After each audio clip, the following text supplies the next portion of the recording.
po kayo. Ano nangyari sa sir? Ano? Anong gulpong po ba? May short ka? Oo. Short ka. Mabigat yung pantalon. Sabi, Ano ba nangyari sa'yo? ano, bubuhat ako ng aircon eh. Ito ka. Trabaho namin aircon technician eh. Tapos, kailan nangyari yan? November, pero hindi ko pa siya ininda kasi wala pa siyang ano eh. Parang tumunog lang to. Yun nga yung pag nagbuhat tayo tumunog dyan. Tapos yan na, ang sakit na. Hindi ka na makatagal umupo. Pag maglalakad ka, hindi ka rin makatagal. Nagka-ground. Ito nga isang daliri ko, sir. May manid na. Oo. Matakot din ako masakit yan. Mas masakit pa yung frozen shoulder. Sa mga lower back, basta i-adjust sa lower back. Huwag lang yung may mga compression fracture. Relax lang.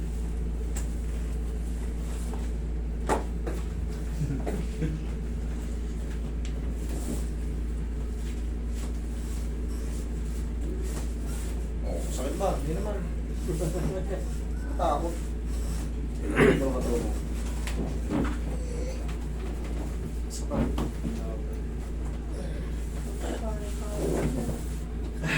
Lakas niya na eh. Roy, tayo ka sir. Huwag ka sa akin. Okay, nagdag mo lang ito kay Roy. Sakit na! Kaya patagilid. Kaya patagilid. Nag-count. Ayos yun. Ano nga yan eh. Hindi, ang nangyari dyan idol. Pak! Ouch! Pero ilang segundo, yung ground na naramdaman mo, biglang ano yun. Kailangan ang tama nun, kumbaga, saglit lang. Kumbaga, dadaloy lang siya. Dadaloy lang. Nag-count.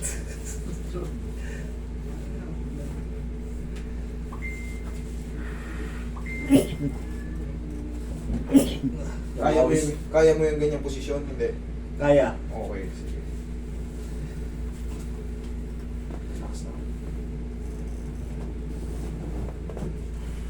Kabilang side.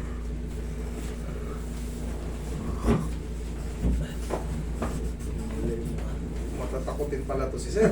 Laking tao eh. Takot.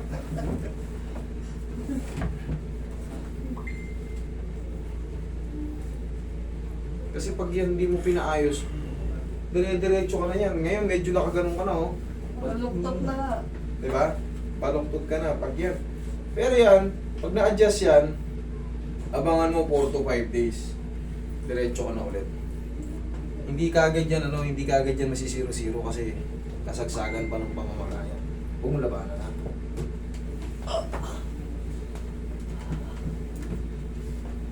Okay, dapa.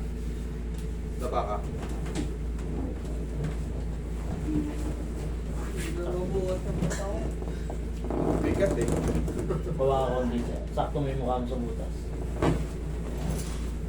Hinin niyo po. Yan, pag nakadapa ka, kaya mo naman. Tumayo?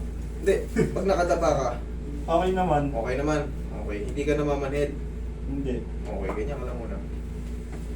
Huwag ka matakot, wala na yun. Upload na to. Ilan taon na ba to? Ilan taon na? 30. Bata ka pala eh. Buhatan ng trabaho namin eh. Bata pa si Sir. 4 to 5 days lang, Sir, recover ka na. Kailangan mo na maghintay ng ganun kasi November, January ngayon, 2 months ka ng ganyan. Pag na-adjust yan, magbabago yan. Kaso, kailangan mo mag-stay, mag-ano pa eh. Magantay ng 4 to 5 days. Pero sana hanggang 3 days lang. Pero kasi tabingi ka na eh. Nauobserbahan ko yung mga kung gaano kalala. Okay. Okay ka lang dyan. Okay naman. Sige, dyan ka na muna.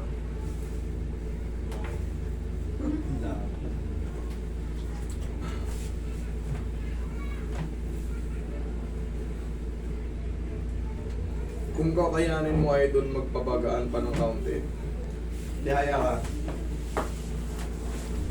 Silipon ako.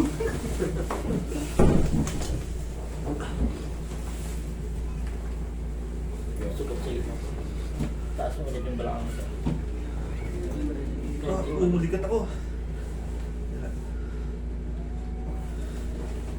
Okay. Straight ka lang. Dalan-dalan. Umulikat. Lagay sa tiyan yung kamay. Sige, relax ka lang muna. Inihilig ka lang muna. Pinupulikat ka ba? Hindi na. Nawakan na siya.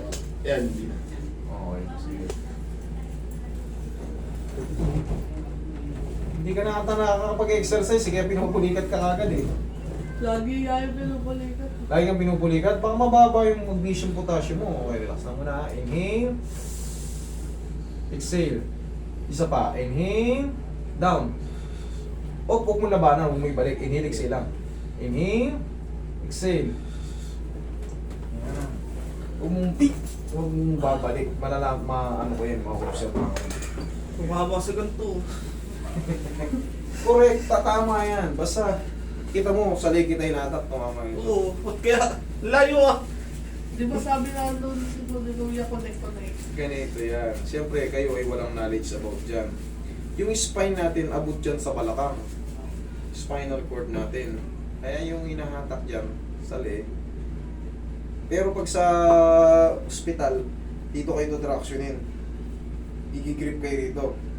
Pag ano. Pero dito, sa mga method kasi sa leg, yung iba, Y-strap. Malalakas. Tapos wala nakapatong dito. Iba-iba ang method. Kaya ikaw, mararamdaman mo talaga yan. Tapos 4 to 5 days, yan. Dire-diretso yan, maghihilom na yan. Okay, tapos tuturuan kita ng exercise. Upo ka. Sumubra ka ng bigat, idol. Pero pasalamat ka pala, bumibigat, gumagaan ka na pa pala ngayon. 120 ka dati, 104 ka na lang ngayon. Parang hirap na hirap sa katawan niya eh, sarili niya katawan eh.